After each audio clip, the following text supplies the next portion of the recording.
Psycho Schematics. Are you ready for some Thursday night football? I definitely am. Listen, I have a feeling this game is going to be pretty good. This game is essentially going to be for first place in the division. The reason I say essentially is I don't think the 49ers are for real. So this is where the real competition is at for the NFC West. And I'm going to be breaking down this game in extreme detail. One of the most detailed episodes I'm ever going to have for a breakdown. Because I think the factors of this need to be broken down. Sean McVeigh, one of the youngest head coaches ever in the history of the NFL, is built up with the Gruden, Shanahan lineage.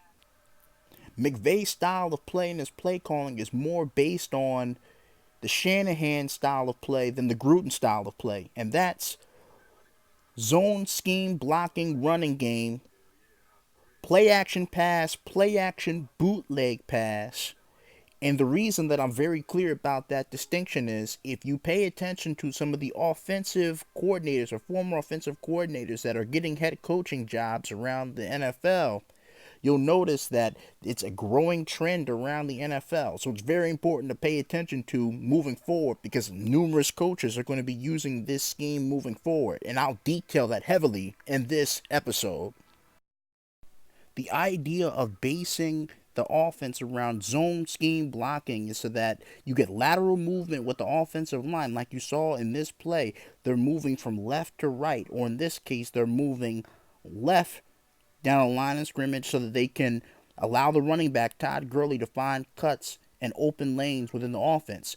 And then what they do is they base their passing attack off of their zone scheme running game to make it so that the passes look like runs and so that the runs look like passes. And they do this consistently within the offense. So essentially what's going to happen is if you allow the running game to develop and progress along the game, what's going to happen is you're going to be put in a situation where the defense won't exactly know what to expect or what the plays will look like once they develop and once they actually are used. And as you can see, I'm showing you multiple examples of how the offense picks its spots, when to use the play action pass and when to use the zone scheme. And if you pay attention, a lot of their zone scheme bootleg play actions have three options: the deep option, the intermediate option, and the short option. The most important factor into executing this scheme correctly is how you tie your plays together and coordinate them. And if you paid attention to Shanahan zone scheme block style play action pass style offenses in the past, a major part of their offense is the running back. And even though Todd Gurley has somewhat regressed this year due to possible injury with his knees, I think overall this may become a little problematic for the Rams moving forward if Todd Gurley doesn't improve his health overall, because we all heard about him potentially having arthritis in his knees. So the running back is still a major part in how they operate this system. And moving forward, if Todd Gurley cannot improve his health, we're going to see Jared Goff struggle like we have in recent weeks. Personally, I always thought that McVay's system complemented Goff and that Goff was somewhat overrated early in his career. And with him having an elite running back in Todd Gurley in a PA West Coast bootleg system, so far that's proving to be accurate, at least for this season.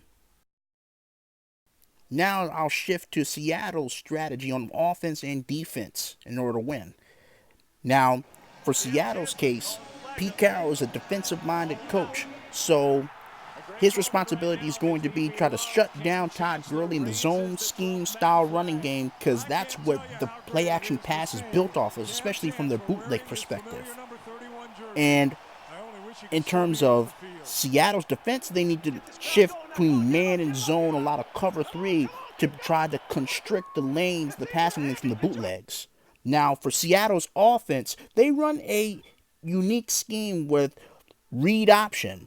Now, a lot of people thought read option left the league once Chip Kelly left and once some of those coaches that operate off a read option started dying off. But in reality, that's not the case at all. It's not accurate even a little bit. Seattle Seahawks offense still uses read option a lot, especially with an athletic quarterback like Russell Wilson.